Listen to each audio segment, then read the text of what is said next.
Et ce soir, dans Planète Sauvage, c'est une passionnée des animaux, directrice de recherche au CNRS et au Muséum d'Histoire Naturelle et qui s'intéresse dans un livre de très près aux formes incroyables de la sexualité animale. Bonsoir Emmanuelle Poudeba.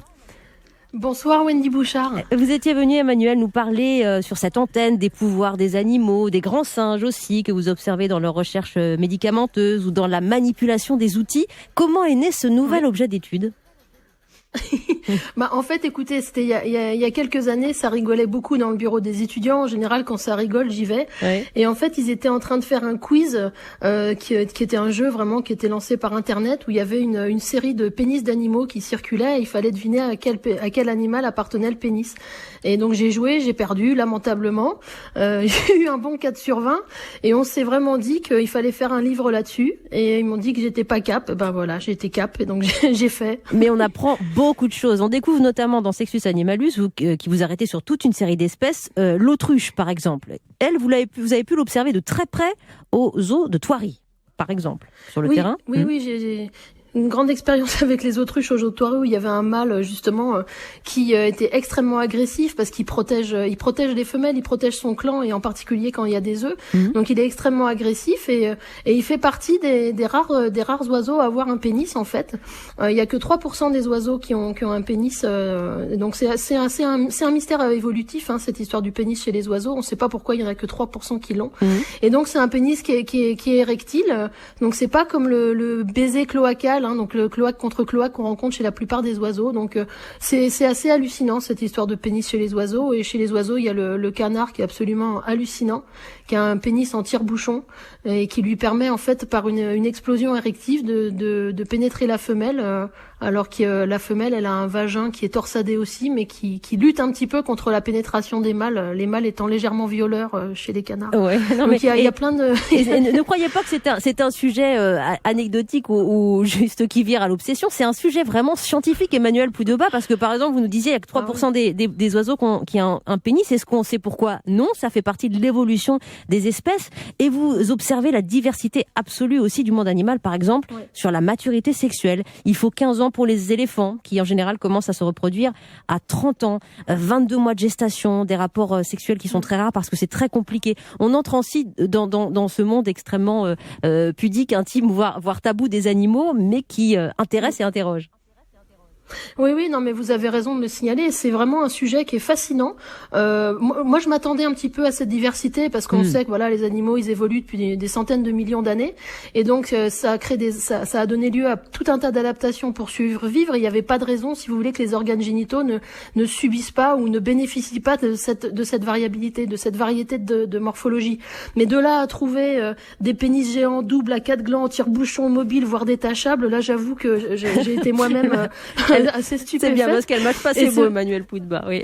Non, faut parler des choses. C'est vraiment un sujet fascinant. En plus, il y a des coévolutions, c'est extrêmement sérieux et complexe. Il y a des coévolutions, c'est-à-dire des évolutions des organes masculins en fonction des organes génitaux féminins, qui sont absolument incroyables. On sait pas trop dans quel ordre ça s'est déroulé, mais c'est absolument fascinant.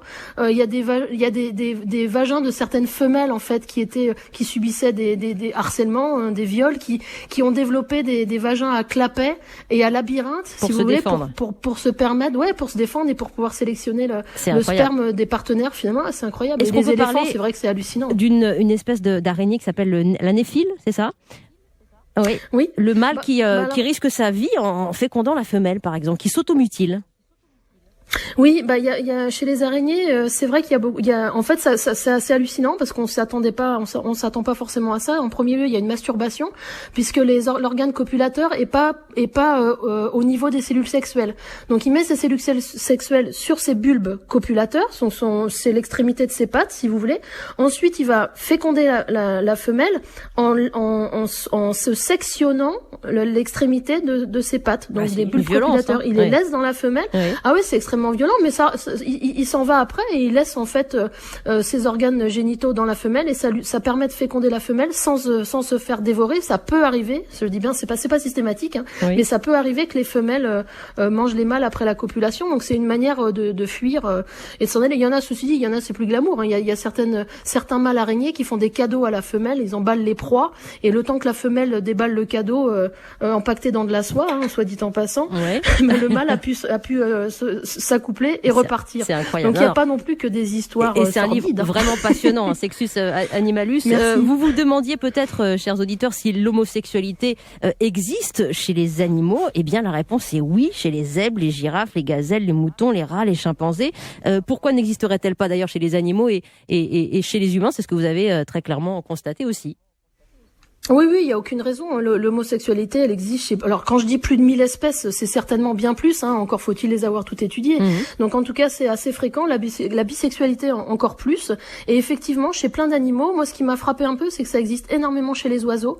Et c'est vrai qu'il y a aussi des cas de couples homoparentaux chez les animaux. Je pense par exemple aux cygnes noirs.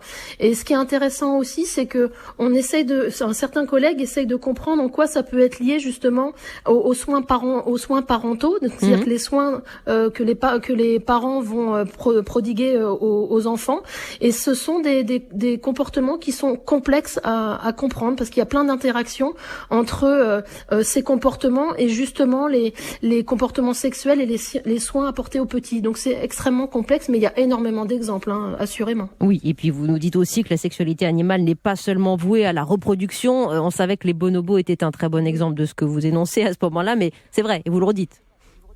Ah oui, non, le plaisir, il existe dans le monde animal sans forcément qu'il y ait une reproduction. La preuve, hein, la masturbation, ça existe, le cunnilingus aussi. Il y a des preuves aussi d'orgasme dans le monde animal, c'est très sérieux. Hein. On a quantifié chez certaines espèces la fréquence cardiaque, les contractions utérines, les communications ultrasonores qui sont liées à du plaisir, et puis des libérations d'endorphines et d'opioïdes qui sont des molécules qu'on va retrouver aussi chez les humains au moment de l'orgasme, donc avec des plaisirs intenses. Et puis un repos derrière, enfin voilà, du bien-être quoi. C'est ça. Pardon aux enfants qui nous écoutent en mangeant leur soupe ce soir. Emmanuelle Poux-de-Bas, en tout cas, cet ouvrage est plein de diversité, hein. Rien n'est figé, c'est ce que vous nous dites. L'espèce humaine n'a rien inventé. Soyons humbles et continuons à en préserver cette planète qui nous offre tellement d'univers fascinants. Sexus Animalis aux éditions Artaud. Merci Emmanuelle Poux-de-Bas. Merci à vous. Merci beaucoup.